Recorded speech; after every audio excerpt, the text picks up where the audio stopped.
Bonjour tout le monde, bienvenue à cet deuxième épisode de la chaîne Z6PO dédié au jeu FFG Star Wars Destiny.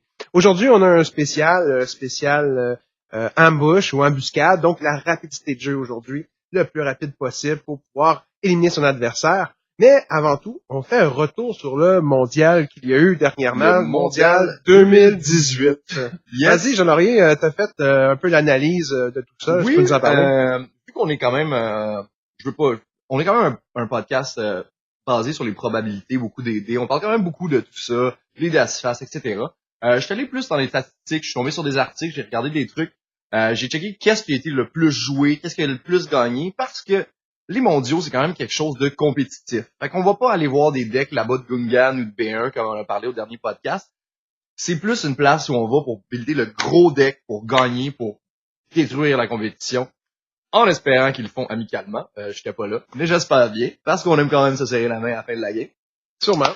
Fait qu'en checkant tout ça, ce que j'ai vu dans les personnages les plus joués, ce qui m'a surpris un peu, ce qui va te surprendre peut-être aussi un peu, c'est que Ezra a été le personnage le plus joué à peu près 10% dans tous les personnages dans les decks gagnants.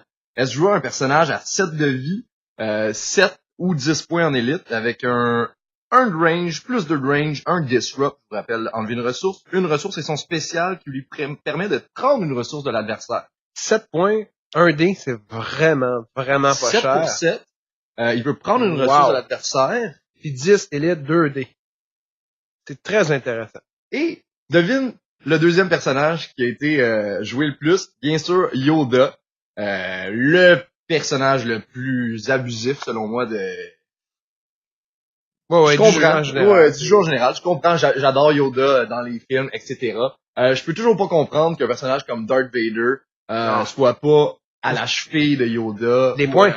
Oui, c'est ça. C'est les points qui font la différence. On a parlé de Palpatine à la dernière épisode. Puis tu disais que Palpatine, il y avait quelque chose à faire au niveau des dés pour essayer de le rendre, l'optimiser le plus possible. Parce qu'il coûte cher. Parce qu'il coûtait 21 points, t'avais dit, de base. Ben oui. Puis là, on parle de Yoda à 10 points de base. 10 points de base, au niveau 13 du dé, élite, au 13 10 élites. points de vie pour Yoda qui... Et parle-nous au niveau du dé. Oui, c'est ça, le du fameux dé. C'est pour ça que c'est vraiment... Et c'est pour ça que la carte est quoi, à peu près 100 quelques dollars, là, à acheter... Pour élite. C'est bon, c'est ça. Je veux pas me plaindre, j'adore le jeu. À chaque fois que je vais faire des mentions comme ça, je veux pas me plaindre envers Fantasy Flight. Mais c'est sûr que la compagnie veut faire son argent d'une certaine manière. Il y a une incohérence quand même au niveau, selon moi, du pointage en tout aussi. Et visiblement, on le voit dans le mondial. Donc le dé, qui est déjà joué en deuxième place, quand même Ezra en premier, qui est plus un genre de bon... Yoda, c'est un bon support, mais on dirait qu'Ezra, vraiment léger nombre de points, carte moins chère, plus joué. Yoda, 2 focus, un disrupt, enlever une ressource, un discard, discarter une carte, un shield et 2 fois le special, ce qui fait qu'il n'y a aucun blank sur le dé. Aucune chance de gagner quelque chose qui fait rien. Et le fameux spécial, choisis 2 de ces 3 options. Prendre une ressource, donner un bouclier à un adversaire, ou tourner un des dés de n'importe quel côté que vous voulez, ou encore discarder la carte du dessus d'un deck. Donc, vous avez 4 options que vous pouvez faire 2 fois. Peu importe la situation. C'est le meilleur support de... Mais bon, une carte à 120 $. Donc, c'était la deuxième... Peu importe la situation, Yoda peut s'adapter plus facilement que d'autres avec son spécial. Par contre, Yoda ne peut pas attaquer, si je comprends bien, dans ce que tu viens de dire. Dans les aucune chance de faire des dégâts. À moins qu'on lui mette des armes. Exactement. Est-ce que ça se voit souvent, ça? Je pense que j'ai jamais vu ça trop. Ça doit se faire peut-être dans un deck qui est plus agencé sur les dégâts et qu'on mette de ce côté-là parce qu'il y a plus beaucoup de points de vie de l'autre côté. On espère pouvoir finir la partie avec ça. Mais je crois pas trop. Parce que Yoda, à la base, c'est une cible. À cause de parce que c'est le meilleur support du jeu. À cause de ses supports, à cause de son dé. Et en plus de lui mettre les armes, ça en fait une cible flagrante. Je pense que tout le monde va s'acharner sur lui. Définitivement. Ce qu'on veut pas, j'imagine, quand on a Yoda avec nous. Mais en même temps, c'est que si on met un bon personnage qui fait beaucoup de dégâts de l'autre côté, on laisse donc le temps à l'autre personnage de se développer et d'être une machine de dégâts. Comprends-tu? Donc, les 2 personnages les plus joués au mondial, c'était Ezra numéro 1. Ezra à 10% et à peu près 8% si je me trompe pas Yoda. Des joueurs, ok. Ouais, exactement. Après ça, on a eu vilain contre héros, bien sûr. Il y a toujours un ballon. On a souvent dit au début du jeu quand ça a commencé, on jouait pas nous-mêmes, mais j'ai beaucoup entendu ça au début, c'était les vilains qui étaient vraiment les meilleurs. Maintenant, on a vu aux mondiaux 63% de decks héros comparativement aux vilains, ce qui est quand même surprenant parce que beaucoup de gens disent les vilains ont plus de dégâts, ont des meilleurs specials, ont des meilleurs dés. Ça montre que beaucoup de gens jouent des héros, ça a l'air dans le méta, aux mondiaux en ce moment. Donc peut-être que comme on a ici un Obi-Maz... J'imagine que justement Legacy avec Obi-Wan Kenobi entre autres, je sais qu'il était au mondial. Je crois que Legacy est venu un peu rééquilibrer les choses par rapport aux vilains et aux héros. Ce qui est une bonne chose en soi parce que on veut idéalement, j'imagine, pour FFG, équilibrer un peu les choses au niveau Exactement, on espère, parce qu'ils doivent commencer à se rendre compte qu'il y a plusieurs débalancements dans le jeu, qui sont pas majeurs, mais parfois qui peuvent être déplaisants parce qu'on va souvent revoir la même paire de caractères, de personnages, ou c'est des affaires, c'est ce qui rend le jeu légèrement redondant. Ça, les matchs, les parties miroirs qu'on appelle. Les adversaires qui ont les mêmes personnages, puis sensiblement les mêmes cartes à jouer, je trouve qu'il y a un manque d'intérêt qu'on voit ma part. Trop. Là. Et ce qui nous permet pas de faire d'autres combinaisons, parce qu'on sait qu'ils vont pas être gagnantes. En même temps, moi j'aime jouer, essayer un nouveau deck, je joue contre toi souvent des nouveaux decks qu'on essaie. Quand je perds 3 fois d'affilée, même si contre un de tes decks qui est pas ton meilleur, ça devient frustrant. J'aille pas perdre, mais éventuellement, tu te rends compte que le deck est pas de taille. Tu passes à autre chose. Mais, donc voilà. Mondiaux aussi, les couleurs qui ont été le plus jouées. On a eu le bleu à 88%. Fait que bleu, c'était presque la majorité des decks. Juste un 10% presque qu'il n'y a pas eu de bleu dedans. Pourquoi, selon toi? Parce que c'est la meilleure couleur en ce moment. Les cartes?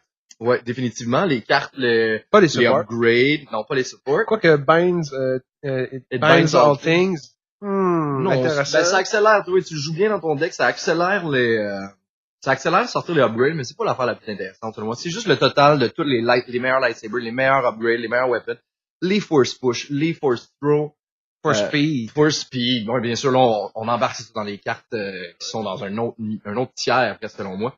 Fait que c'était 88% de bleu pour 25% de rouge et 6% de 62% de jaune, excuse-moi. 62%. Ouais.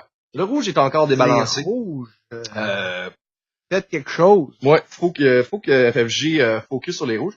Ben, je m'y attends. On va en parler dans notre capsule prémonition de la force à la fin. On va parler de personnages rouges qu'on trouve intéressants, qui vont être bons futurement. J'ai l'impression que Fantasy Flight s'en sont rendus compte et ouais,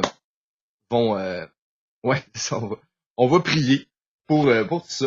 Puis pour terminer avec les mondiaux, les decks les plus populaires, les top decks dans le méta en ce moment. Donc, c'est les mondiaux. C'est comme le top, la crème de la crème. C'est quoi? Nous, on est peut-être...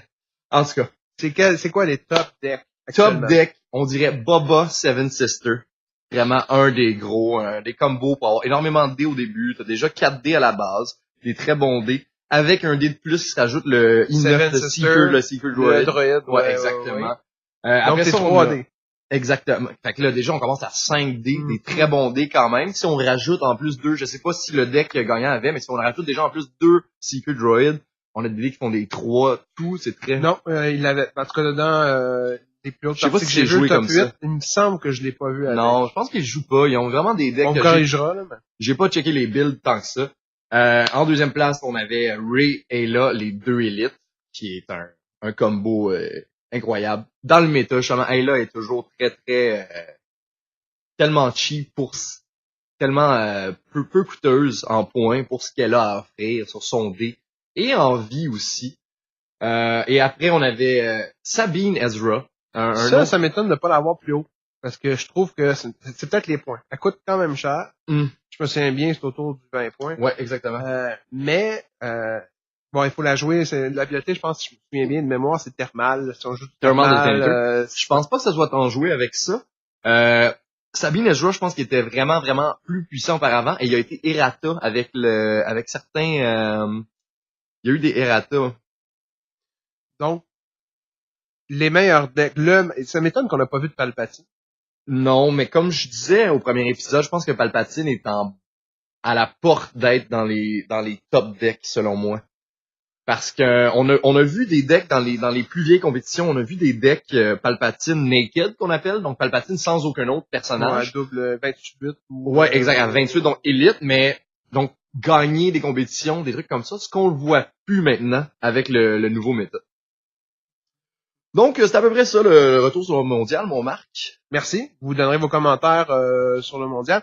La finale, parce qu'on n'en a pas parlé, là, ça a été une finale quand même intéressante, étant donné que c'est un deck de cartes de base, finalement, qu'on peut retrouver dans, je pense que c'est la boîte de départ de Legacy. On peut retrouver ce personnage-là. Et les boosters là, pour faire les tournois, là, les Open Sealed, les Sealed Tournament, les tournois scellés avec les paquets à ouvrir. C'est la famille Skywalker, finalement, qui a gagné ce championnat mondial 2018, qui est Anakin Skywalker, l'apprenti Tormented Apprentice. Merci. Apprentice. Et avec Kylo Ren. Classique. Très cool. Encore là, un peu de concept, justement. C'est pas des cartes qui vont te coûter, comme Yoda, des 120$ à jouer. C'est de base. Je trouve ça hyper intéressant. C'est Edwin Chang qui a joué ça, qui est le grand gagnant en 2018, qui se battait contre un Allemand, Winter. Donc, Winter, lui, jouait avec quelque chose de très intéressant, que tu as d'ailleurs joué comme personnage, que tu apprécies beaucoup. Tron. Lui, jouait Tron Thousand? Oui, Mother Thousand. Exactement. Moi, j'aime bien jouer Tron. Je joue un deck de 1000 en ce moment. Je suis encore en train de travailler, mais souvent comme Marc, j'ai réussi à 1000 et mal quelques fois. Il m'a battu plus souvent, mais j'ai quand même réussi à le faire. C'est pas l'affaire la meilleure, le 1000, pour ça que je travaille fort là-dessus. Je trouve que c'est une nouvelle manière intéressante de... Et Marc, pour pouvoir vous en parler aussi, une chose qu'il faut parler aussi, qui m'a fait réaliser sur les 1000 decks, qui est plate, mais que je continue de jouer quand même parce qu'il y a une avenue qui m'intéresse, c'est que ça rend la game très inintéressante pour l'adversaire. Oui, mais veux-tu expliquer aux auditeurs, aux téléspectateurs, qu'est-ce que c'est que mill? Le mill, dans le fond, le mill, c'est vraiment ce qu'on voit beaucoup dans les jeux en ce moment, dans le jeu, dans Destiny, on essaye de faire beaucoup de dégâts. Le mill est vraiment basé sur quelque chose de complètement différent, qui est la neutralisation de l'adversaire complète jusqu'à ce qu'on ait vidé son paquet de cartes et qu'il ne puisse plus jouer et qu'il perde la partie à cause de ça. C'est vraiment le carte, on perd la partie. Quand on a plus de cartes en main ou dans le deck, dans le paquet de cartes, à la fin du tour, on perd la partie. Donc ça, c'est mon but avec un deck que je fais Tron Encore Plot, qui a été aussi errata parce que c'était trop puissant. Ils ont modifié les coups pour pas que je puisse avoir les deux élites. Mm-hmm. Mais Tron, si vous avez jamais regardé le personnage, vraiment ça vaut un bon coup d'œil. Marc va pouvoir vous parler pourquoi c'est très plate de jouer contre ce personnage à l'instant. C'est plate parce que y a pas de dommages qui se donnent et c'est très long. C'est de la neutralisation de dés. Donc toi t'es excité, tu modifies tes dés avec les cartes que tu veux. Moi j'ai du plaisir. Lui, il a du plaisir. Lui, il trippe, il sort ses cartes, il a du plaisir. Il a hâte qu'il me voit. En fait, il me regarde modifier mes dés. Je suis enjoué. Lui, machiavélique derrière. Il attend le bon moment pour détruire tout ce que je viens de construire depuis 2 tours. Et puis finalement, moi, je finis le tour. J'ai fait un dommage, 2 dommages avec 2 personnages qui sont extrêmement puissants avec des cartes de lightsaber ou autre. Et puis lui, ben finalement, il fait discarter la moitié de ma main avec probe, avec... Bref, Friends in Low Places. C'est très long comme jeu. D'où la faiblesse pendant du mill deck ou le jeu d'épuisement. C'est la rapidité d'exécution de son adversaire. Ça revient à rejoindre la thématique d'aujourd'hui, le Special Ambush. Vous êtes là, monsieur? C'est Spion! Nous avons eu des problèmes. Ouais, écoute-moi! Coupe tous les broyeurs qui sont au niveau 5, tu entends? Tu me reçois? Arrête tout de suite les broyeurs mécaniques qui sont à notre niveau! Coupe tous les broyeurs mécaniques au niveau 5! Non, ne discute pas et coupe tout! Bonjour, de retour donc à ce segment embuscade. Donc c'est quoi un deck aggro? Le terme aggro veut dire embuscade, finalement quelque chose qui joue rapidement, quelque chose qui va vous donner une succession d'actions avant que votre adversaire puisse interagir avec ce que vous choisissez ou ce que vous jouez. Si je peux me permettre de te corriger, c'est pas exactement la même chose. Le terme aggro, je suis plus sûr exactement d'où est-ce qu'il vient, mais c'est un terme que moi j'ai appris dans Magic. Aggro, ça veut vraiment dire le plus de dégâts le plus rapidement possible. Donc, avec le moins de ressources, faire le plus vite. Puis, c'est une des façons de gagner, je trouve, très efficace dans Star Wars. Donc, c'est probablement, pour l'instant, ce qu'on a trouvé de plus efficace. Ça explique aussi pourquoi certaines cartes, on va en reparler tantôt, sont si recherchés pour construire son deck, finalement. Toi, qu'est-ce que t'en penses, Marc? Je me demande, tu sais, on va parler plus du ambush, parce que c'est une édition ambush, fait qu'on va parler embuscade, ambush, les cartes qui ont ambush. Donc, tous les Vibro Knife, Hold Out Blaster, Hidden Blaster dans les upgrades, beaucoup d'événements qui ont du ambush qui te permettent de la vitesse. C'est quoi les forces et les faiblesses de tout ça? Ben, la force, c'est d'empêcher ton adversaire d'utiliser les cartes de défense. On sait, on l'a expliqué d'ailleurs dans le premier épisode, que les seules défenses, mis à part les boucliers qu'on retrouve sur certains dés, ce sont principalement des cartes qui vous permettent de retirer ou de modifier les dés de votre adversaire. Cependant, dans un deck concentré sur l'embuscade, votre adversaire ne vous donne pas le temps de les retirer ces dés-là ou de vous empêcher de les modifier avant que vous puissiez lui faire du dommage ou lui retirer des cartes ou selon ce qu'il a brassé. Donc, ce qui rend extrêmement fort pour percer la défensive adverse et même tuer l'adversaire avant même qu'il puisse lancer ses propres dés ou même les activer. Ce qui fait que c'est un peu un élément pour moi de supercherie par rapport au règlement. Le règlement est que c'est chacun son tour qui fait son action. Or, les cartes embuscades viennent contourner le règlement de base du jeu et vient un peu vous voler les tours de jeu. C'est un peu comme jouer à un jeu de société dans lequel chacun son tour, on brasse des dés pour bouger notre pion afin d'arriver le premier à la case go, puis que l'autre a 3-4 tours de brassage de dés avant vous. Ce qui rend le jeu un peu plus déséquilibré parfois si vous n'êtes pas prêt à affronter ce genre de deck embuscade.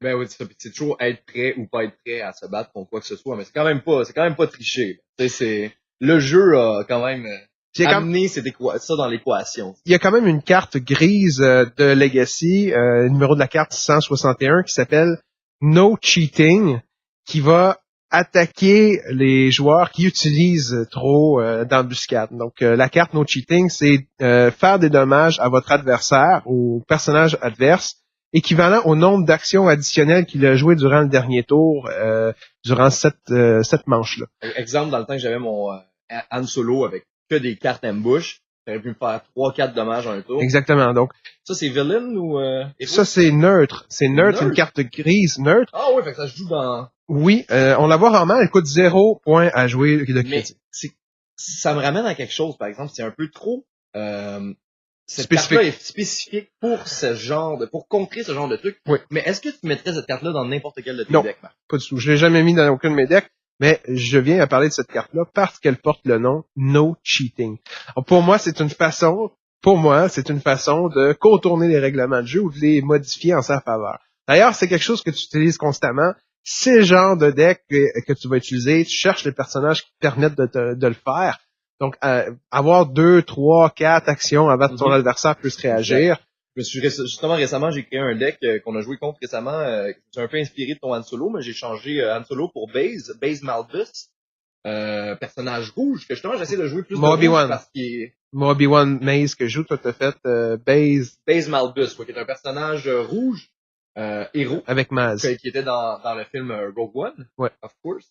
14-18 de points, 11 de vie, 2 de dégâts, 3 de dégâts, coup de temps, 1 de ressources, plus 2 de dégâts range, 1 de ressources, et son spécial qui permet de faire 1 dégât à tous les adversaires. J'ai monté un deck avec Maz, et justement, j'ai mis du ambush dedans, et des choses qui me permettent d'aller chercher le battlefield aussi. L'ambush peut amener à ça aussi. Est-ce que tu penses qu'il y a des faiblesses, par exemple, à ça, l'ambush? L'ambush, la grosse faiblesse, c'est d'épuiser rapidement les cartes en main avant de pouvoir se défendre face à son adversaire. C'est d'un peu privilégier l'attaque face à la défense. Et c'est aussi d'aller chercher, comme tu dis, le champ de bataille ou claim de battlefield, ce qui fait en sorte que tu as arrêté de jouer à ce moment-là. Et ton adversaire peut, en ayant des atouts en main, modifier ses dés et t'attaquer sans que tu puisses rien faire. Repiger des cartes. Oui. C'est possible. Reprendre des ressources, jouer des... Oh, ça oui. permet... Le champ est ouvert après. Donc, oui. Donc, c'est une grosse faiblesse. C'est quelque chose de rapide que tu dois planifier, mais qu'à la fin, il te manque de cartes en main, il te manque de bluff en main aussi. L'adversaire sait que tu n'as plus beaucoup d'opportunités pour te défendre.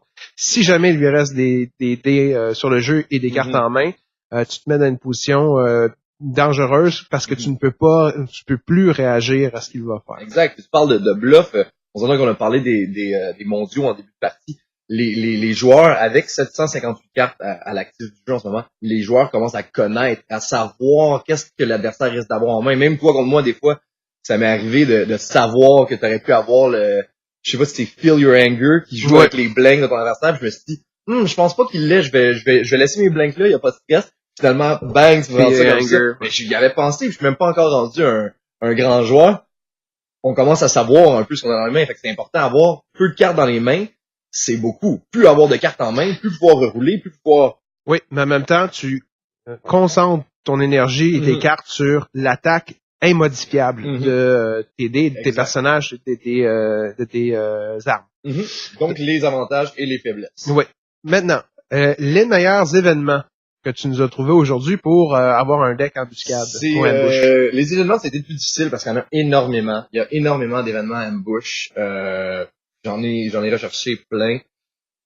Il y en a quelques-uns que moi que j'aime en particulier, que j'ai joué beaucoup, soit dans mon deck de Palpatine au départ, ou je joue encore dans des decks qui ont beaucoup de passes de ressources, exemple, ou même dans avec Tron, Bait and Switch, Ambush. Classique. On peut tourner une ressource, un dé qui montre un côté de ressource à n'importe quel côté, et après on peut activer pour 0. Pour 0. Mais c'est vilain seulement. Ouais, exactement. C'est vilain, mais moi j'ai un deck Cad Bane Sienna, qui est vraiment Sienna Re, qui est vraiment basé sur le ambush, sur les armes rapidement, qu'on met sur Cad Bane, une arme ambush sur Cad Bane qui permet en un tour, pour 2 de ressources, activer Cad Bane avec une arme ambush au premier tour, et après activer Sienna. J'ai déjà toutes mes dés de rouler. Je peux après rerouler, modifier, etc. C'est vraiment très bon. Et ça s'applique pas nécessairement dans ce deck. Ben oui, ça s'applique dans ce deck-là. Ça peut me donner le 2 de dégâts de plus que je recherche pour finir le Maz quand c'est vraiment nos 2 decks compétitifs en vraiment mon Cad Bane Sienna Re contre son Obi-Wan Maz. Fait que des fois c'est le petit Bane Switch qui me donne le petit pouce de plus pour gagner la partie. Ouais. C'est rapide, c'est très rapide comme jeu. Mais par contre, t'as quand même à ta défense des cartes qui vont te permettre de te défendre. Puis c'est pas rare que je te vois passe. Exactement. Je vais passe si en fin de tour, je sais que je vais pouvoir t'enlever des dés et te faire de la défense, justement, pour enlever tes dés. Ouais. Toi, est-ce que t'en as une carte ambush que t'aimes en particulier? Oui, j'aime bien Frighten, qui est dans le fond la carte qui coûte 1 point, une carte bleue vilain, qui te permet de retirer d'un coup tous les boucliers de ton adversaire.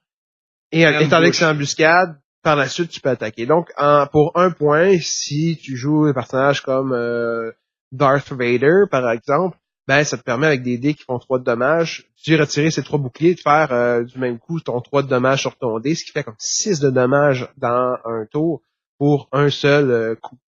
L'autre carte que j'aime beaucoup, que je joue dedans actuellement, mon deck Maz et Obi-Wan, J'ai ce deck. c'est My Ally is the Force, qui est une carte où on voit Yoda dans son marécage, et qui est toujours en embuscade, une carte qui vous permet de résoudre un de vos dés sans le retirer. Donc à ce moment-là, moi j'utilise... Un des bleus seulement. Un des bleus. Mais qui l'utilise bien sûr avec Obi-Wan. Obi-Wan, son 3, donc son 3 de dommages mêlés, corps à corps, et donc j'utilise la carte qui me permet de faire 3 sans déplacer mon dé, puis de refaire 3 en utilisant mon dé. Déjà, il a 2 dés déjà de 3, donc ouais. En active 1, c'est 9 d'un tour, c'est dégoûtant. C'est ma moyenne que j'espère avec ce deck-là, c'est 6. Il y a des éléments rapides comme My Ally is the Force, mais ça vient pas à bout d'un deck construit comme le tien de Cad Bane qui se spécialise dans la matière. C'est bien d'en avoir quelques-unes, cartes comme ça, qui vous permettent de réagir rapidement, d'attaquer rapidement, de surprendre votre adversaire. Parce que c'est un peu ça, en embuscade, c'est le but de se surprendre l'adversaire. Mais parfois, il y a des personnages où on le voit plus venir parce que c'est des personnages qui, par définition, sont des personnages rapides qui sont faits pour vous attaquer avant que vous puissiez réagir. On a fait le tour des événements, pas mal, je pense. Il y en a tellement, on pourrait vraiment passer sûrement 45 minutes là-dessus. Ouais. On essaie d'avoir des épisodes plutôt courts. Upgrade Ambush, qu'est-ce que tu trouves qui est compétitif? Qu'est-ce qui est bon en ce moment, hein? Upgrade Ambush, j'aime bien le Hidden Blaster qui pour 2 points vous permet d'avoir un dé qui ressemble à un dommage distance, un 2 faces plus 2. Mais ça c'est les deux, tu sais, il y a les deux, le Hidden, le Hold Out, c'est des... Ouais. enlève une ressource et donne une ressource. Et c'est surtout intéressant parce que après que vous ayez joué cette carte-là, vous retirez un bouclier instantanément. Donc, pour 2, vous avez un dé de plus, une arme, et vous retirez en embuscade toujours un bouclier adverse. Et vous avez l'autre classique qui est le Hold Out Blaster, qui est un autre fusil, pistolet laser, qui se redéploie celui-ci pour 2 points. Moi, personnellement, un que je joue énormément dans les armes, que j'aime beaucoup justement dans mon Cat Bane Sienna, c'est le LL30 Blaster Pistol. On voit justement Cat Bane sur la photo. C'est une chose que j'aime beaucoup faire dans mes decks. C'est con, je sais pas si ça sert à quelque chose, mais avoir le concept, avoir le même personnage sur la carte, c'est comme son pistolet. Ça me donne du plaisir. LL30, excellent pistolet. Ambush Redeploy. Je suis sûr que vous connaissez. Si vous connaissez pas le Redeploy, une arme qui va se replacer quand le personnage meurt sur un autre de vos caractères, c'est excellent parce que vous le perdez pas. Exactement, ça enlève un peu on s'entend que un personnage qui fait énormément de dégâts d'un côté et un autre qui n'en fait pas, vous allez définitivement attaquer celui-ci. Mais si toutes les armes vont se transférer après, c'est très très bon. Ambush Redeploy, un dégât 2 fois, dans le fond, plus 2 de dégâts range, tout du range. Un shield et le spécial qui permet de tourner le dé sur un autre dé sur un dé qui monte du range déjà. Qui fait que comme un focus. Comme un genre de focus pour du range. Mais bien sûr, dans ce deck-là, c'est ce qui marche pour moi. Je vais quand même mentionner le Vibro Knife, qui depuis le Errata n'est pas aussi bon. Je sais pas si vous avez entendu le Errata, quand il est sorti, c'est vraiment fait un gros scandale. Un gros scandale, presque. Parce qu'il était vraiment puissant, parce que dès qu'on avait du dégât mêlé, dès que ce dé-là était dans le pool, tous les dégâts mêlés étaient imbloquables. Et déjà qu'on a déjà parlé entre nous que les boucliers sont déjà pas assez puissants. Cette arme-là était tout. Ouais, c'était vraiment après, je sais pas après combien de temps, sûrement quelques mois, ils ont modifié l'arme pour dire que ce dé est imbloquable, qu'il y a donc un plus 2 de mêlée et un discard et un ressource. Ce dé est imbloquable ou le dé qu'il modifie. Donc, un plus 2 sur un 3, exemple d'Obi-Wan, et un 5 imbloquable, ce qui est quand même bon. Et ce qui est quand même moins, on dirait, abusif qu'auparavant. Pour 2, quand même, étant donné que c'est une arme qui se déploie en embuscade, vous pouvez la mettre sur votre personnage et rouler automatiquement votre personnage par la suite pour déjà avoir vos dés dans votre pool. C'est quand même assez efficace. Pour finir, le ambush, les cartes qui nous intéressent moins, on va y aller avec les supports. Il y en a pas beaucoup. Il y en a pas beaucoup, il y en a quand même moins. Il y en a un que je sais que tu joues, je me rappelle, le Fang Fighter. Tu veux nous en parler un peu? Fang Fighter, je l'aime beaucoup à cause qu'il y a 2 faces de dommages en range, donc en distance, le fusil. Une face à 2 et une face à 3. Donc c'est déjà très intéressant, très puissant comme véhicule. Donc en embuscade, il se déploie. Et vous avez une carte par la suite. Les autres faces m'intéressent un peu moins. Une carte de discard, une carte de bouclier et une carte de ressources. C'est un vaisseau qui est, ma foi, efficace, mais qui... dans ton deck de véhicules, quand même. Qui joue avec Afra et avec Newt. Mais, encore une fois, c'est long. Même si le véhicule est en embuscade, c'est 3 de ressources. Parfois, c'est long à accumuler. Donc, le fait qu'il soit en embuscade, mais qu'il soit long à jouer, je trouve que ça enlève un peu cette rapidité-là. Ça aurait dû être 2 selon moi et réduire un peu la puissance. Bon. Selon toi. Sinon, moi, une carte que j'ai quand même trouvé intéressante, parce que je commence à travailler beaucoup sur le mill. Le mill, c'est ce qui m'intéresse le plus en ce moment, malgré je sais que c'est pas l'affaire la plus compétitive, mais j'essaie de trouver des solutions pour battre Marc, puis le faire chier, puis le faire attendre sa game, puis juste rouler des dés. Non, je sais que c'est ça qui le fait, c'était des blagues, mais j'aime ce style-là, j'aime aller loin du aggro, du gros dégâts, de tout ce qui a été créé en ce moment, puis j'aime bien le mill. Une affaire que je trouve cool, l'ambush, c'est le Street Informant. C'est seulement héros, par exemple. Il faut avoir un deck de mill de héros qui peut être moins bon que les vilains parce qu'on a Tron dans les mills qui est très très bon pour un deck de mill. Les gouttes avec Padmé, avec Maz, souvent, on va voir Snap. Snap qui est le character qui permet pas de prendre le battlefield à l'adversaire. Ah ouais, tant qu'il est en jeu. Donc lui aussi permet avec un certain battlefield qui fait discarter 2 cartes de l'adversaire et fait quand même un bon hero mill deck. Kemin Snap Wexley. Checkez ça, c'est très intéressant quand même pour le mill. Mais donc la carte que je vais vous parler qui est un support ambush, parce que j'en ai pas trouvé beaucoup, c'est Street Informant dans ce deck-là, qui est ambush qui me permet de exhaust le support pour regarder la main de mon adversaire. Ce qui est bon parce qu'après je vais aller retirer les cartes que je veux pas qu'il y ait dans sa main à ce moment-là. comme on parlait le mill, on parle du ambush aujourd'hui, mais je vous explique le mill dans le moment, c'est que tout le contraire de ambush, de la vitesse, c'est juste empêcher l'adversaire de faire tout ce qu'il veut. Fait que c'est une carte que j'ai quand même trouvé très intéressante. Ouais. Une autre carte on n'a pas spécifiée, mais qui est très intéressante, c'est des cartes rouges. On en parle rarement, mais on a Tactical Mastery, qui est une carte intéressante pour de ressources, une carte vilain. Vous pouvez avoir 2 actions supplémentaires, ce qui revient à dire que vos 2 prochaines actions sont en embuscade, ce qui est très bon, ce qui vous permet d'activer un personnage. Spot un red character. Ouais. C'est important il faut avoir un personnage rouge encore en vie. À ce moment-là, encore en vie. Et donc, quand vous l'activez, vous pouvez avoir 2 actions supplémentaires, ce qui est quand même très bon. Ça vous permet d'activer des personnages qui ne pourraient pas l'être sinon, et même de rerouler ou d'activer leur dé au besoin. Là, sans que votre adversaire... Avant même que votre adversaire ait eu le temps de rouler ses dés, vous tuez le personnage. Maintenant, le personnage est hors de service. Il ne reste qu'un personnage ou 2, etc. Et là, on pousse, encore une fois, l'insulte en injure avec 3 steps ahead, qui est la même chose, mais cette fois-ci, avec 3 actions supplémentaires, vous n'êtes pas obligé d'avoir un personnage rouge encore. Donc 3, au lieu de 1 pour Tactical Mastery, qui, selon moi, un peu plus gagnant. Parce qu'on s'entend, on n'en parle pas assez, je pense, encore dans le podcast, mais on souligne quand même que les ressources, c'est une affaire très importante. On parle beaucoup de dégâts. On parle de courbe de dégâts. Faire beaucoup de dégâts durant les 3-4 tours qu'on va avoir la partie. Mais aussi, pour faire nos dégâts, on doit payer nos upgrades, nos upgrades, oui. Nos supports, nos événements, etc. Donc, il faut avoir beaucoup de ressources. Fait que selon moi, le Tactical Mastery est plus payant à la fin à 1 pour 2 actions que le 3 Steps Ahead à 3 actions. Ouais, c'est très circonstanciel d'avoir 3 de ressources qui traînent pour pouvoir se permettre 3 actions. Et dans la même sphère qui est pas ambush, j'aime bien Fast Hands. Ah oui. Un peu dans le même genre, qui peut fitter aussi, c'est pas ambush, ça peut fitter aussi dans un deck de mill, ce que j'utilise dans mon deck de mill, parce que c'est un upgrade à 0 jaune, neutre.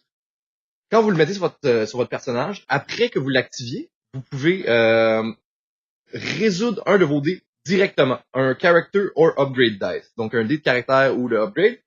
Ce qui fait que vous pouvez résoudre le blackmail tout de suite avant même que votre adversaire puisse vous donner la ressource pour enlever le dé. Des choses comme ça. Ce qui fait que Marc s'en mord souvent les doigts quand je joue ce deck de mill contre lui. Fast hand, blackmail, je vous donne le petit hint à essayer. Oui, c'est très fort et c'est très frustrant pour l'adversaire qui peut rien faire, qui est encore une fois victime de la rapidité de votre organisation, de vos decks, de vos cartes. Là. Fait que pour conclure tout ça, le ambush, l'épisode ambush, tout ça, toi, qu'est-ce que t'en penses? Qu'est-ce qu'il faut vraiment privilégier là-dedans? Qu'est-ce qu'il faut éviter? On en est où là-dedans avec le ambush? Qu'est-ce qui est important aussi dans la construction du deck? Est-ce qu'on devrait en avoir un peu, 0, beaucoup? Ça dépend du personnage que tu joues. Je pense que ambush va être intéressant dans, on l'a dit, les decks rouges en début d'émission. La mondiale, on en voit très peu. Les personnages rouges ont besoin, je crois, de cartes embuscade. Les personnages jaunes de combat aussi ont besoin de ça. Ils ont besoin de rapidité de manœuvre. Souvent, leurs dommages coûtent de l'argent quand c'est des cartes jaunes, parce qu'on doit payer, j'imagine, les mercenaires pour qu'ils fassent leurs dommages. Donc, le fait de ne pas pouvoir modifier, déjà que ça te coûte de l'argent de modifier, mais que tu ne peux pas l'activer. Bref, c'est quelque chose d'important pour les rouges et les jaunes, selon moi. Les bleus, ils ont déjà beaucoup de cartes qui leur permettent de faire du dommage, de modifier des dés aisément. Peut-être un peu moins intéressant, mais à privilégier, je crois, pour tous les personnages, les cartes jaunes et rouges, selon moi. Et pour toi? Définitivement, moi, j'ai adoré jouer le ambush. C'est vraiment quelque chose qui me permet de faire des dégâts. J'ai commencé le premier build que j'ai fait quand j'ai acheté une booster box. J'ai reçu Han Solo et Chewie. J'ai fait un Han Chewie deck basé sur le ambush à 100% avec les boucliers. Han Solo, vraiment un personnage intéressant. On va en parler à la fin de l'émission. Intéressant pour ça. C'est vraiment quelque chose que je trouve super intéressant. Je me suis rendu compte qu'en mettre trop basé là-dessus, tu perds les autres bonnes cartes que tu aurais pu mettre à la place. Quand j'ai buildé mon premier deck à jamais, un pas pire deck, mais j'ai passé à côté de tous les autres cartes en me disant je veux du ambush. À ce moment-là, j'avais claimé, mon adversaire a fait 2 actions à peu près. Ça paie pas. L'avantage de l'ambush, selon moi, c'est toujours d'aller claimer en premier et d'avoir l'avantage d'avoir les dommages qu'on ne peut pas éviter. Mm-hmm. Mais il faut pas aller claimer quand il reste 4 actions à votre adversaire à jouer. C'est ce qu'on disait au début Exactement. ouais. Faut claimer, juste faut calculer. Là, il reste 2 dés en jeu, moi il m'en reste qu'un. Je peux peut-être jouer une dernière carte. Un dernier, bien gérer l'adversaire avec l'ambush. Je trouve que c'est le plus important. Quoi privilégier vraiment et quoi éviter vraiment triper sur l'ambush. Ah, ambush, comme je l'ai fait mon premier deck. Ah, ambush, tout va vite. C'est un peu comme ça que je suis. Vous l'avez peut-être remarqué, deuxième épisode du podcast. Je parle vite, je suis excité, fait que l'ambush, ça me parlait beaucoup. Ouais. Je me suis calmé légèrement là-dessus. Je sais quelle carte jouer, je sais quelle carte pas jouer. Puis je vous invite à nous dire quelles cartes considérer qu'on a oubliées, quelles cartes on a nommées qui sont pas bonnes. Commentaires sur le podcast. Comment vous vivez les cartes ambush embuscade? On Est-ce que veut vous avez savoir. un build de deck qu'on n'a pas parlé qui a vraiment marqué Quel est-il? pour vous? Quel est-il? On veut le savoir. Écrivez-nous. Écrivez des commentaires. Donc, Envoyez-nous des messages en message privé. On peut peut-être même jouer à Tabletop Simulator contre vous. Si vous êtes game, vous avez sûrement un peu peur. Je comprends, on a de l'air quand même connaissant, mais bon. Bonne embuscade, tout le monde. Oh, Seigneur! Princesse Leia! Silence! J'ai bien peur que notre petit compagnon en peluche ne soit parti avec trop de hâte. Oh non. Bonjour tout le monde, c'est le segment personnage. On fonctionnait avec la thématique d'aujourd'hui, embuscade. Donc, on a choisi des personnages qui fonctionnent bien en embuscade, qui vont aller rapidement attaquer l'adversaire, ou agir rapidement, brasser rapidement les dés. Bref, du embuscade, Encore, ambush. pour permettre à l'adversaire peut-être de enlever les dés de dégâts, les gros dés de dégâts qu'on a, des choses comme ça. Mm-hmm. De qui tu veux nous parler en premier, mon beau? Ben, je vais parler de Jango Fett, qui est un personnage que j'aime bien jouer avec General Curse. C'est un personnage, Jango Fett, qui s'active lorsque vous activez votre personnage. Donc, vous activez Quand votre l'adversaire, dans le fond, active son personnage, peut gratuitement activer ton Jango Fett. Donc, vous activez votre personnage, j'active automatiquement mon personnage. Donc, ce n'est pas une action en soi. Donc, les dés que je viens de brasser, après les votes, je peux les jouer ou les modifier avant que vous décidiez qu'est-ce que vous allez faire avec. Avec une carte ambush en plus, ça peut être assez puissant. Idéalement, Jango Fett, vous lui mettez des armes le plus rapidement possible en main, vous ne l'activez certainement pas. Vous attendez que votre adversaire le fasse. Donc, vous lui mettez des bonnes armes en main. Généralement, le jetpack, c'est très souhaitable. Des cartes qui valent 2 points, donc des upgrades qui valent 2 points de coût. Et vous activez seulement votre personnage quand votre adversaire commence, lui, à activer les siens. Deuxième personnage que je veux présenter, c'est Maz, que j'aime beaucoup. Parce que Maz peut activer 2 dés après qu'elle soit elle-même activée. Donc, on active Maz, on brasse 2 dés dans le pool. Idéalement, vous avez un autre personnage avec elle qui a été activé avant elle. Ce qui vous permet de modifier ces dés, étant donné que Maz a 2 faces focus, donc de modification dés sur elle, ce qui vous permet de modifier le dé de votre autre personnage dans la face souhaitée et même de utiliser instinctivement cette nouvelle face. Moi, j'utilise souvent avec Obi-Wan Kenobi. Donc, j'active Obi-Wan Kenobi, je lui donne un bouclier. J'active Maz. Avec le focus, je change le dé d'Obi-Wan en son 3 de dommages mêlés et j'attaque avec son 3. Pas tous les détails, là, t'essaies d'être gentil, mais souvent, il y a Maz Goggles oui. sur Maz qui va être activé déjà au premier tour. Donc, Maz Goggles qui a coûté 1. Il va avoir brassé Obi-Wan, va peut-être avoir pogné un 3 de dégâts, un non. Prend le 2, ou même pas de dégâts. Il tombe sur le 2 focus, directement, les 2-3 de dégâts. Après, très rapidement, il a fait un 3 de dégâts, il peut en faire un autre le tour d'après. Il peut peut-être même activer l'autre carte ambush dont on a parlé, My Ally is the Force, pour un 6. Ouais. Déjà, en quelques actions, il m'a fait 9 de dégâts. Je suis fâché, j'ai envie de le fesser. Donc, Maz est un personnage qui vous permet d'agir très rapidement dans le jeu, là, autant que Jango peut l'être à sa façon. En parlant de Maz Obi-Wan, moi je vais parler de ma contre-attaque à ça, vraiment nos gros calibres. Nos gros calibres, un contre l'autre. Moi c'est Cad Bane, comme je vous ai parlé, Cianori. Cad Bane, un personnage de 13 points, 17 points en élite, 12 points de vie, avec une phase de 2 de dégâts range, 3 dégâts range pour 1, 2 de discard pour 1 shield, 1 ressource. Ça semble pas si bon comme ça.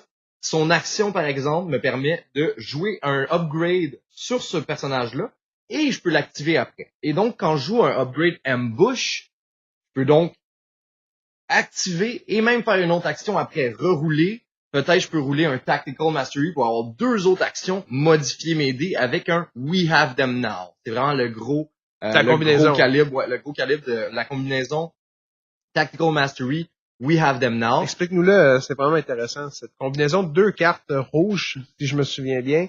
Un qui coûte une ressource, l'autre qui coûte 2 de ressources. Exactement. Donc, en général, si j'ai 3 de ressources, je préfère même en avoir 4 parce que, justement, comme je viens de vous expliquer, Cad Bane a son 3 de dégâts qui coûtent un de ressources.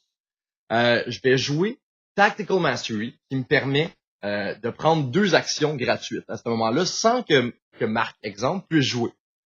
Ma première action va être de jouer We Have Them Now qui me permet de tourner des dés. Je vais avoir joué ça avec toutes mes dés déjà sur la table. Souvent, j'ai tellement de range sur mes dés que je vais souvent en avoir 1 ou 2 sur mes 6 ou 7 dés dans le pool à ce moment-là. Ouais. J'ai 2 dégâts, j'ai des blanks, j'ai des trucs un peu moyens.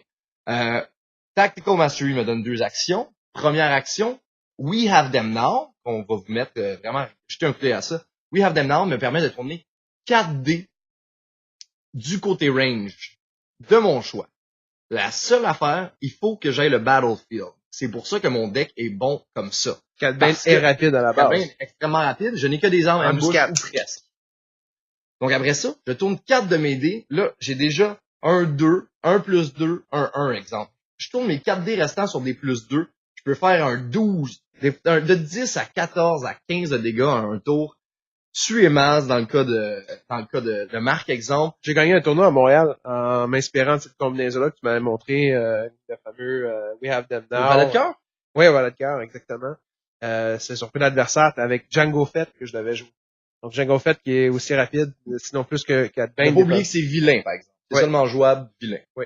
Mais la combinaison est mortelle. Quelqu'un qui est pas habitué à ça, qui est assez néophyte par rapport à cette combinaison-là, il peut rien faire. Vous venez de modifier 4 dés, vous en aviez déjà 2 à la base de bons, donc ça vous fait 6 dés de dommages d'un coup avant qu'il puisse vous en retirer qu'il ne serait-ce qu'un seul.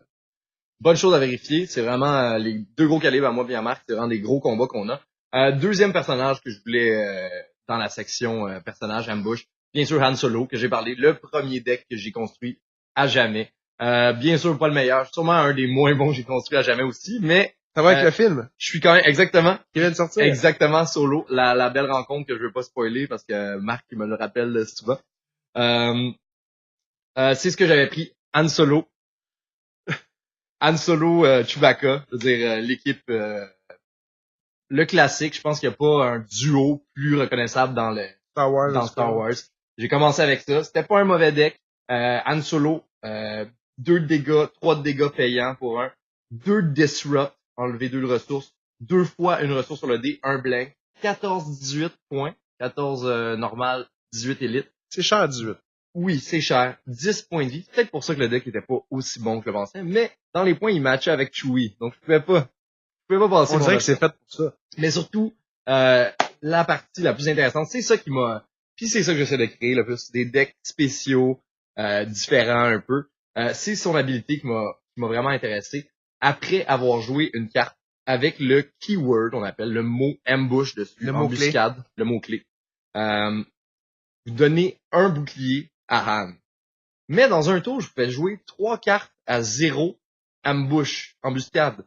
Donc, j'avais facilement 3 boucliers. Et même, je commençais avec 2 boucliers sur Chewie. Je pouvais ensuite jouer une carte qui s'appelle Hold On, qui me permettait de bouger les boucliers d'un à l'autre. Après un tour, j'avais 6 boucliers, 3 boucliers sur chacun de mes personnages. J'avais une arme ambush en jeu, etc. C'était quand même très, très intéressant. Donc, Han Solo, ça a vraiment été un build que j'ai trouvé intéressant, qui est pas assez compétitif maintenant à mon goût. J'ai vu beaucoup au début du méta, Solo Ray.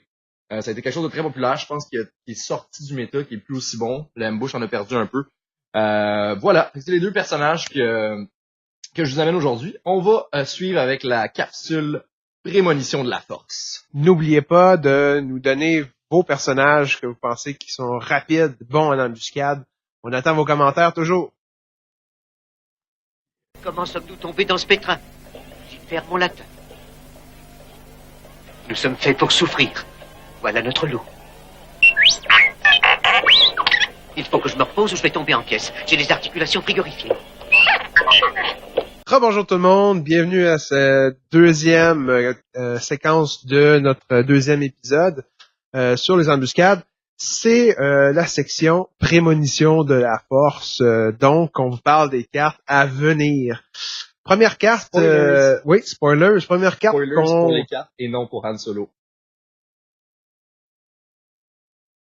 Première carte aujourd'hui, c'est Rex, Captain Rex. Il va finalement sortir, ce héros de la télésérie Clone Wars. On le voit aussi là, dans Star Wars épisode 2, épisode 3. Rebels. On le voit dans Rebelle. Donc, c'est un personnage récurrent dans l'histoire de Star Wars qui est, ma foi, fort intéressant et très puissant. J'ai hâte de le voir un peu comment FFG allait nous le présenter. Et il semble très intéressant pour l'instant.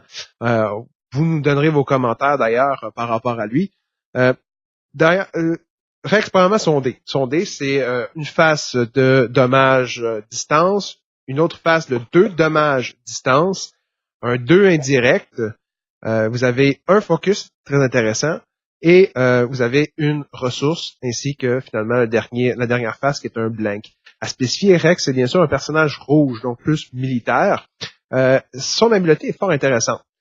Avant d'activer Rex, vous pouvez dépenser une ressource pour repérer un clone trooper dans vos personnages afin de contrôler. En fait, c'est l'un ou l'autre, en fait. Oui. Vous pouvez dépenser une ressource ou spot le clone trooper. Afin d'avoir le champ de bataille. Donc, il y a ce personnage intéressant à jouer avec les Clone Troopers, qui est rarement vu en jeu. Si vous voulez vous éviter de payer une ressource, sinon, tout simplement payer une ressource afin de vous procurer le Battlefield. Mais explique à nos auditeurs pourquoi est-ce qu'on voudrait prendre le contrôle du Battlefield. Parce que je rappelle qu'on prend le contrôle du Battlefield, on le claim pas. Donc, on n'a pas l'habilité. On n'a pas l'effet désiré. Pourquoi prendre le contrôle du Battlefield? Ce que j'ai vu, on va en reparler, dans les nouvelles cartes, il y a des champs de bataille qui pourront nous donner certains dés ou nous donner certaines actions. On y reviendra dans une prochaine épisode. L'autre raison, c'est certaines cartes d'événements qui ne peuvent qu'être jouées si vous possédez le champ de bataille, le Battlefield. On prend par exemple une très bonne carte qui, à chaque fois que quelqu'un me la joue, je deviens en colère. C'est le Defensive Possession que Jean-Laurien aime bien jouer. C'est une carte qui coûte un seul coup, qui vous demande par contre d'avoir le champ de bataille pour pouvoir la jouer et qui élimine tous les dés qui ont une valeur de 2 et plus. Donc, votre adversaire qui peut avoir 10 dés devant lui se retrouve à la fin avec 1 ou 2 ou même aucun dé qui lui reste. Donc, très fort pour un seul point. Donc, Rex vous permettrait de prendre cette carte-là, se prendre le champ de bataille et après ça, retirer tous les dés de votre adversaire, ce qui est très fort. Deuxième carte, c'est Hasty Exit, donc un départ hâtif.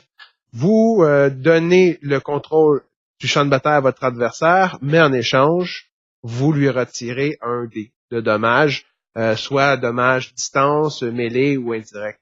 Donc, c'est une façon de vous débarrasser d'un dé adverse pour la somme de 0 crédit. C'est une carte jaune, cependant. Donc, ce serait à jouer avec un personnage jaune avec Rex. Très rapide. Exemple, mon Cat Bane, j'ai Hasty Exit à chaque fois parce que, bien sûr, j'ai toujours le Battlefield parce que je claim toujours en premier. Donc, pour 0, il retire un dé, ce qui est très fort. Exactement. Ce que je vous parlais dans nos spoilers, nos prémonitions de la force, de Way of the Force, qui va sortir très bientôt, qu'on est très excités, c'est General Grievous, un des premiers spoilers qui est sorti. Le fameux General Grievous, un personnage qu'on aime beaucoup, moi et Marc, vraiment très cool. 15-20 points en élite, 13 points de vie, 1, 2, 3 de mêlée sur le dé, 2 de disrupt, 1 de ressource, un blank. Ce qui est intéressant, ce qui est nouveau, qui va peut-être allonger le jeu, on sait pas, on va voir, c'est son habilité, son style. Il peut avoir 4 upgrades dessus. À la place de 3, qui est le maximum pour tous les personnages, on n'a jamais vu ça. Ça va être 4 upgrades différents. Et il y a même un power action que si jamais il y a 4. En fait, ce qui est intéressant de General Grievous, c'est aussi le fait que ses armes ne respectent pas nécessairement les prérequis. c'est-à-dire que vous pouvez jouer des armes de d'autres couleurs Exactement. ou qui sont normalement réservées, exemple, à des personnages bleus dans le cas des sabres laser, ben vous pourriez les Il y a jouer. aucune restriction. Donc, héros, sur Grievous. vilain, bleu, jaune, rouge, tout peut être joué là-dessus. Et justement, son Power Action que j'ai manqué un peu auparavant. Si les 4 sont sur le personnage, vous pouvez faire 4 dégâts à un adversaire en Power Action. Donc, juste au début du tour, faites le Power Action, vous avez les 4 armes, faites 4 dégâts, après vous roulez 6 dés, exemple que vous l'avez en Elite. C'est énorme. Et aussi, ils ont fait son Wheel Bike, le General Grievous Wheel Bike, qui est un véhicule, coûte 3, avec un dé de 1, 2 de mêlée, plus 3 de mêlée, 1 Disrupt, 1 Discard, 1 Blank. Power Action, vous pouvez dépenser une ressource ou spot le General Grievous, bien sûr, pour ready le support, excusez-moi, pour remettre le support droit et le réactiver tout de suite après. Encore un autre dé 1, 2, plus 3 qui peut faire beaucoup de dégâts. Vous avez juste à spotter General Grievous qui est encore en vie, quand même à 13 points de vie. Très plausible.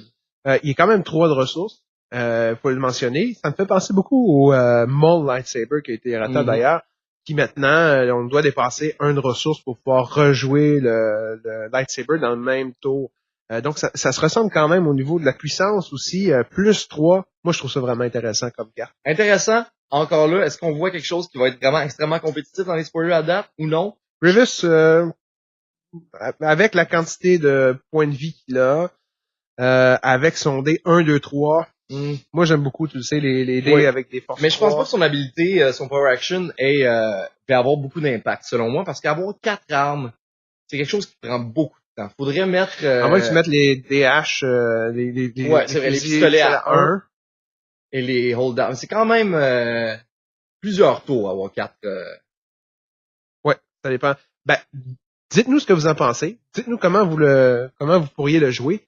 Puis, on est intéressé à avoir vos commentaires. Quel personnage ça pourrait matcher autant General Grievous que Rex. General Grievous qui est à 15-20 et Rex qui est à 11-14. Qu'est-ce que vous matcheriez avec ça? Bien sûr, Rex, le Clone Trooper, sûrement qu'on le mettrait. Mais pour Grievous, qu'est-ce que vous voyez qui match avec ça? Faites-nous signe. C'est la fin de l'épisode, mes chers. Merci de nous avoir écoutés. Oubliez jamais d'aller donner un petit like, aimer la page, partager avec vos amis. Vous avez des amis qui jouent à Destiny, des amis qui jouent pas à Destiny, qui se posent des questions, qui sont Faites intéressés. grossir la communauté. On essaie d'y aller quand même sur les bases. On peut les aider, on pense. Faites-nous signe, une petite publication, quoi que ce soit. Je suis Jean-Laurier Lafrance. Marc-André Larocque. Bonne soirée.